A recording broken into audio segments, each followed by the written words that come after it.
നമസ്കാരം പ്രിയമുള്ളവരെ. മിക്കവാറും ഒരു ദിവസത്തെ എൻ്റെ വൈകുന്നേരങ്ങൾ ഇങ്ങനെയൊക്കെ തന്നെയാണ് കേട്ടോ. ഇന്ന് കുറച്ച് വിളവെടുക്കാനുണ്ടായിരുന്നു.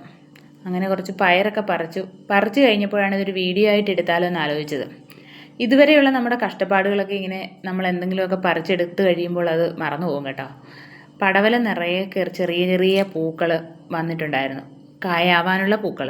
കാരണം ഇത് ആൺപൂക്കളുണ്ടായി കൊഴിഞ്ഞു പോകുമായിരുന്നു ഇതുവരെയും, പെൺപൂക്കൾ ഉണ്ടാവൽ കുറവായിരുന്നു. അങ്ങനെ ഞാൻ അതിനുവേണ്ടി ഫിഷ് അമിനോ ആസിഡൊക്കെ ഉണ്ടാക്കി ഒഴിച്ചു കൊടുത്തിട്ടുണ്ടായിരുന്നു. 2-3 ആഴ്ചയായി അത്. ഫിഷ് അമിനോ ആസിഡ് ഉണ്ടാക്കുന്ന വീഡിയോ ഞാൻ നിങ്ങൾക്ക് പിന്നീട് കാണിച്ചു തരാം കേട്ടോ.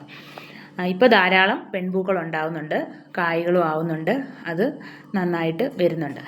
ആദ്യമായിട്ടുണ്ടായ ഒരു കായ് ഇന്ന് ഞാൻ വിളവെടുക്കാൻ തീരുമാനിച്ചു, പറിച്ചെടുക്കാമെന്ന് വിചാരിച്ചു. ഞാൻ നല്ലോണം കവറൊക്കെ കെട്ടി സൂക്ഷിച്ചിട്ടിരുന്നതാട്ടോ. കവർ കെട്ടിയിട്ടുകൊണ്ടാന്ന് തോന്നുന്നു അതിൻ്റെ തുമ്പ് കവറിനകത്ത് കിടന്ന് ചെറുതായിട്ടൊന്ന് വളഞ്ഞു പോയി. എന്നാലും കുഴപ്പമില്ല, അത്യാവശ്യം നല്ലൊരു സുന്ദരക്കുട്ടൻ കായ എനിക്ക് കിട്ടി. ഇനി അത് നിർത്തിയിരുന്നാൽ ചിലപ്പം മൂത്ത് പോകും, തോരൻ വയ്ക്കാനുള്ള പരിവൊക്കെ കഴിഞ്ഞു പോകും. പക്ഷെ കാണുമ്പോൾ പറിച്ചെടുക്കാനും നമുക്ക് മുറിച്ച് കറി വയ്ക്കാനോ തോന്നാറില്ല എന്നതാണ് സത്യം. എങ്കിലും ഞാൻ ഇന്നത് പറിച്ചെടുത്ത്. ഇനി നമ്മൾ ഇട്ടേക്കാൻ പറ്റത്തില്ല. ഇനി ബാക്കി കുറച്ച് വെണ്ടയ്ക്കയൊക്കെ മുറിച്ചെടുക്കാനുണ്ടായിരുന്നു. അങ്ങനെ വെണ്ടയ്ക്കയൊക്കെ മുറിച്ചെടുത്തു. ബാക്കി അങ്ങോഞ്ഞു 1-2 പയറുകളൂടെ ഉണ്ടായിരുന്നു. എന്നും രാവിലെ കയറി ഇതൊക്കെ പറിച്ചെടുക്കുന്നതാണ് കേട്ടോ. പക്ഷേ ഇന്നെനിക്ക് രാവിലെ കയറാൻ സമയം കിട്ടിയില്ല.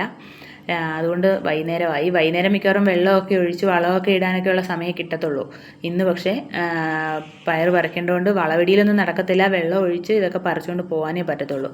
ഇതെനിക്ക് കൃഷിഭവനിൽ നിന്ന് കിട്ടിയ കുറച്ച് കോളിഫ്ലവറിൻ്റെ തൈ നട്ടതാട്ടോ. അതങ്ങോട്ട് നന്നായിട്ടായി വരുന്നതേ ഉള്ളൂ. ഇത് രണ്ടാമത് വീണ ഒരു പടവലത്തിൻ്റെ കായ. ഞാൻ നിങ്ങൾക്ക് വീഡിയോ എടുക്കാൻ വേണ്ടിയിട്ട് കെട്ടൊക്കെ ഒന്ന് അഴിച്ചതാണ്. ഇത് വിത്തിനിട്ടിരിക്കുന്നൊരു പയറാണ് കേട്ടോ. കൂട്ടത്തിൽ നല്ല സുന്ദരിയായ ഒരാളെ നോക്കി ഞാൻ വിത്തിനിട്ടിരുന്നതാണ്. അത് കഴിഞ്ഞ് രണ്ടാമത്തെ ട്രിപ്പ് നട്ട പയർ പന്തലിലൊക്കെ കയറി കമ്പൊക്കെ ചെറുതായിട്ടൊന്ന് കുത്തി ഒരു സപ്പോർട്ടൊക്കെ കൊടുത്തിട്ടേ ഉള്ളൂ. അവരെ ഇനി നല്ലതായിട്ട് പന്തലൊക്കെ ഇട്ട് സെറ്റ് ചെയ്ത് എടുക്കണം. അത്രയ്ക്കൊന്നും ആയിട്ടില്ല. അപ്പോഴാണ് ഒരു കൂമ്പൊടിക്കാൻ നിൽക്കുന്നത് കണ്ടത്. എന്നാൽ അതിനെയും കൂടി ഒടിച്ചെടുത്തേക്കാമെന്ന് വിചാരിച്ചു നാളത്തേക്ക്.